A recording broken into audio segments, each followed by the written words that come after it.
tentou curar o filho de um dos oficiais da corte de Herodes Antipas. Um episódio muito semelhante ao do servo do centurião, só com a diferença de que o homem de hoje, a fé deste homem é bem mais fraca. Ele pedia a Jesus que descesse a Cafarnaum como se não pudesse fazer milagres à distância. E daí a censura de Nosso Senhor: se não ouvirdes milagres e prodígios, não haveis de acreditar. Milagres, sim. Os profetas já anunciaram no Antigo Testamento que o Messias, para manifestar a sua missão divina, faria milagres. Quantos milagres é que o Senhor fez? Não sabemos. No Evangelho aparecem pelo menos por volta dos 35.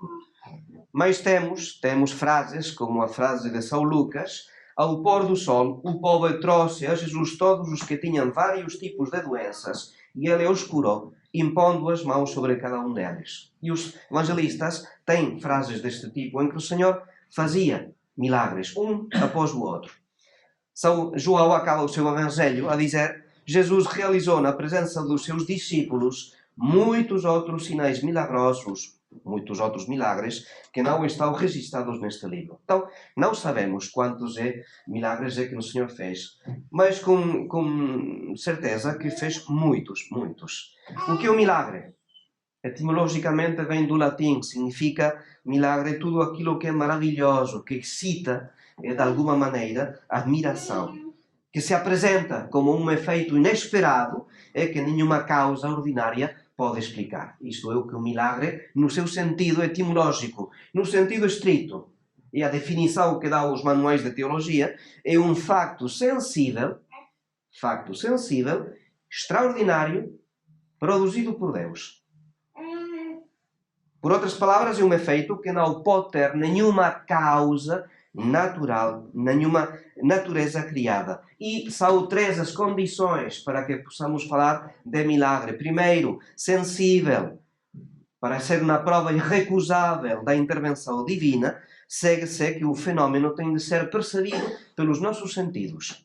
É por isso que, em rigor, o facto da transubstanciação estritamente não é um milagre. Primeiro, porque não cai sob os sentidos. Segundo, porque faz parte do ordenamento divino. Isto é uma ordem sobrenatural habitual estabelecida por Deus. Falaremos de milagre eucarístico quando esta presença de Deus na Eucaristia se manifesta aos sentidos. Tantos milagres eucarísticos ao longo da história da Igreja. Mas, estritamente, o facto da transubstanciação não é considerada, segundo a definição, como um milagre. Facto sensível, facto extraordinário, isto é, não porque ignoramos a causa, senão porque está por acima das leis gerais. É inexplicável por uma causa criada. É isso. Terceiro, é depois de sensível e extraordinário, que seja operado por Deus. E como reconhecer o facto de ser feito por Deus? Bem, muitas vezes, primeiro, pelo milagre em si. O demónio não tem um poder limitado. Ele pode fazer prodígios, mas não milagres. Segundo, pelas circunstâncias. Pelas circunstâncias no sentido em que todas as obras divinas são necessariamente morais e são necessariamente boas. Deus sempre atua com uma boa finalidade. É por isso que São Tomás de Aquino diz que os verdadeiros milagres não se podem realizar senão por virtude divina.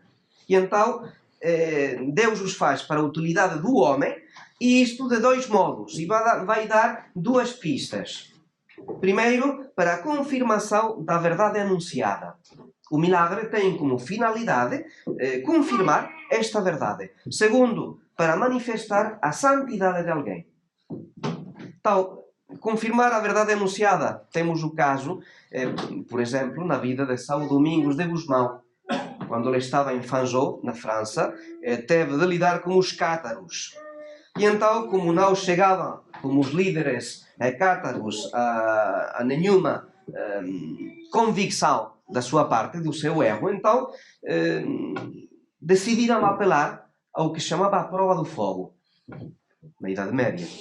Então, o escrito que permanecesse incólume numa fogueira seria o verdadeiro. Então os cátaros deitaram as suas obras no fogo, que desapareceram de seguida, queimadas pelo fogo. O livro de São Domingos foi lançado ao fogo, mas começou a elevar-se, de tal maneira que não só não se queimou, mas pousou sobre a viga no teto, onde deixou uma marca de fogo. E isto foi repetido 3 vezes. E 3 vezes o livro escapou do fogo. Bom, Deus confirmou a verdade através deste milagre de São Domingos. Manifestar a santidade de alguém também. Deus manifesta a santidade de alguém através dos milagres. Temos, por exemplo, São Martinho de Porres, o chamado Frei Vassoura, porque foi o seu trabalho durante a sua vida. É um pretinho que é, com certeza, um dos maiores taumaturgos da história da Igreja.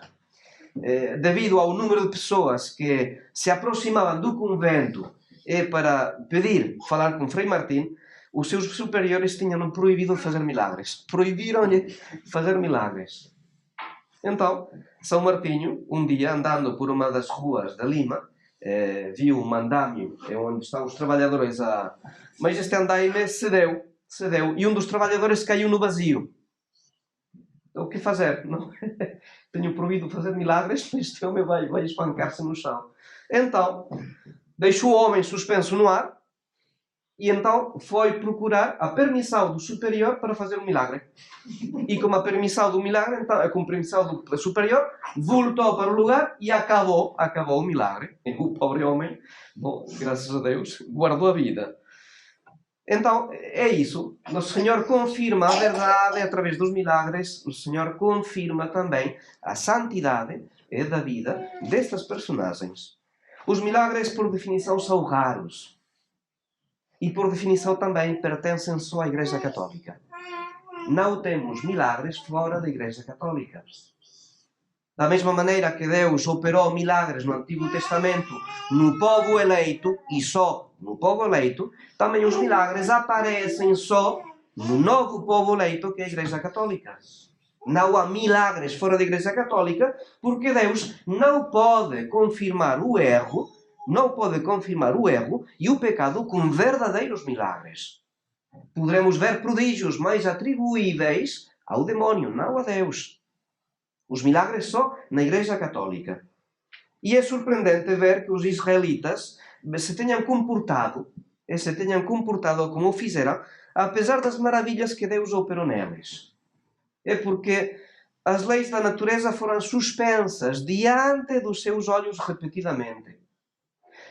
Os sinais mais deslumbrantes foram executados à voz dos profetas, ficando eles com frequência livres do perigo, livres da desgraça. E, no entanto, eles não obedeceram a Deus com mais fidelidade. Não aproveitaram estes milagres. E eu diria que não há muita diferença entre eles e nós. Não há muita diferença.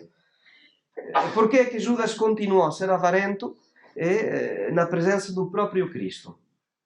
Porque o que os fariseus, vendo os milagres que Deus fazia, não conseguiram, continuaram com os seus corações fechados. Como é que o próprio Satanás caiu se era um tal grande anjo? Isto é, os milagres não dão necessariamente a fé. Os milagres não dão a fé. Os milagres não o tornam necessariamente bons, pessoas melhores. É preciso uma boa disposição com que recebemos mesmo os milagres. E eu diria que a aplicação prática do Evangelho de hoje é só pensar que nós também, quantas vezes, estamos à espera de um milagre para a nossa conversão definitiva, o entregarmos a Deus. E estamos à espera, ansiamos esta ação espetacular de Deus que vai transformar a nossa alma e vai decidir-nos a entregarmos totalmente a Deus. Só que este sinal não chega. Quantas vezes vivemos rodeados pelo sobrenatural?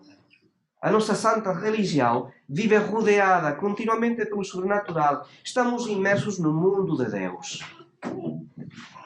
A ação da graça, a ação dos sacramentos, a nossa própria oração, ou tem efeitos que em si são, não diria milagrosos, mas fazem parte realmente de uma coisa que está por acima das nossas forças naturais. E nós continuamos a ser indolentes, continuamos a ser preguiçosos, continuamos a ser sensuais. Ansiamos esse sinal da parte de Deus que vai tornar a nossa religião, a minha religião, mais fácil e mais suportável. Mas pensemos que se os judeus endureceram seus corações durante 40 anos no deserto, apesar da abertura do Mar Vermelho, apesar do maná, apesar das codornizes, apesar da água que saiu da rocha 2 vezes, assim também nós podemos deixar passar anos e anos, e apesar de tantos dons e benefícios da graça, com este sonho fictício de nos entregarmos a Deus um dia futuro, quando chegar essa graça que vai transformar a nossa alma. E o perigo? Não sejamos fracos na nossa fé, como o homem de hoje, como este funcionário que esperava que Deus, que nosso Senhor deixasse a sua casa. Nós também estamos à espera de que Deus deixe a nossa alma. Não. A nossa obrigação é amar a Deus, fazer a sua santa vontade. Os milagres vêm a confirmar a nossa fé, mas não precisamos estritamente de milagres. Acreditamos em Deus, sabemos que Deus é capaz de fazer milagres e, bom, isto já é suficiente para saber que a nossa santa religião é a religião divina, o único caminho para levarmos ao céu. Mas com certeza que amar o céu é o único caminho para ir ao céu. E temos de amar o céu. E esta graça que temos de pedir a Nossa Senhora. Com que simplicidade Nossa Senhora provocou o primeiro milagre de Jesus em Caná. Nossa Senhora podia tê-lo feito um milagre. Tinha o dom dos milagres, Nossa Senhora. Mas preferiu que fosse o seu filho, pediu-lhe de maneira discreta fazer esse milagre. E Nossa Senhora, tendo este dom de milagres, nunca usou durante a sua vida. É agora que faz os grandes milagres das conversões das almas, da perseverança dos justos. Quantas ações que nós nem vemos, mas detrás está Nossa Senhora a acompanhar a nossa vida espiritual. Sem nós vermos o que está a fazer por nós, grandes milagres com certeza vamos ver no fim da nossa vida. Então peçamos a Nossa Senhora simplesmente esta graça de ser mais atentos a esses pequenos milagres que Deus opera, não no exterior, mas no nosso interior, através da graça, através dos sacramentos, através da oração. E que nos faça compreender que a nossa religião tem de consistir em amar a Deus por acima de todo, fazer a sua santa vontade, e através deste cumprimento da vontade de Deus, sim, obter então a recompensa que tem de ser para nós o grande milagre, a nossa salvação. Em nome do Pai, do Filho e do Espírito Santo. Amém.